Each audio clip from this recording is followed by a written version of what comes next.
it was already available to me, I suppose, as a genre.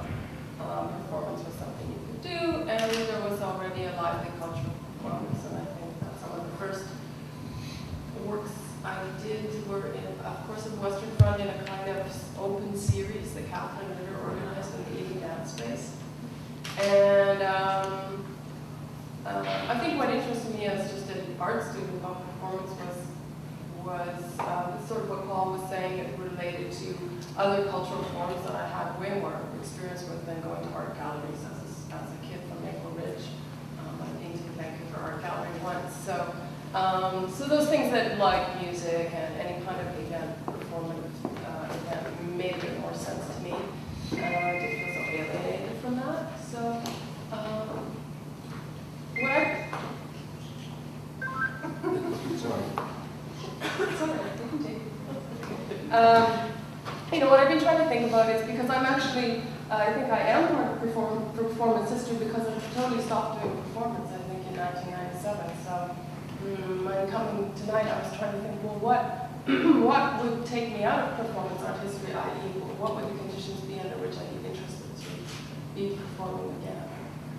Maybe we can talk about that later, but I think that my performances were mostly text-based. A lot of them were about text and gender and getting up and saying things in front of people, and I loved all that kind of live energy. And what you said about a history without a technique, for sure, that was just really trying to figure it out from seeing things. I saw a performance by Rose English in about 1983, which was pretty amazing. She said everything important off the mic, and then when she was going to breathe, she just... So she just breathed on the mic. Like just something really simple like that. She had this whole really philosophical thing. It was called Plato's Cave. And she actually is theatrically trained. Yeah, yeah. So, you know, in a way, there was always this tension between theater and performance, and that became important for me later because I kind of resolved that in my own way and got way more interested in working with actors. That was probably because people were talking about their first really performative experience that they really related to. Just one other thing, this sort of random, but one other thing I'd offer in trying to, for me there was a lot of limitations to doing performance, and I agree the word performance art really ran out of steam for me. And the structures, like the festival structure, or even your night at the Western Front where it was going to be your night for your performance, I just found that really limiting. But I couldn't think my way out of it. It wasn't only that the structures were holding me back. I somehow couldn't stop talking. I couldn't stop making performances that were based around my talking, and I couldn't quite figure out how to do actions. I don't think we have that really for me anyways, I never perceived such a strong tradition of actions in Vancouver. More or less somewhat narrative, somewhat text-based, funky, campy performance works. But one thing I saw that struck me very much was not that long ago, 7 years ago, 6 years ago, Moderator was doing a workshop in Copenhagen, where I happened to be there. And she just worked with these students for a week, maybe. And it was their time to do their post-workshop with the Moderator performance.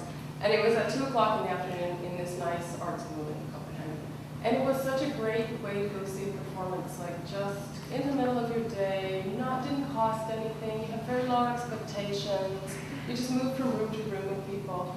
And I really loved that as a concept. Maybe it's even a bit what Paul's saying about seeing something that's surprising you on the street and you're trying to figure it out. And I just think that's just, the contact is very important for me. And I'd love to find a way that you can have a performance like that where it wouldn't be such a archive of the everyday life.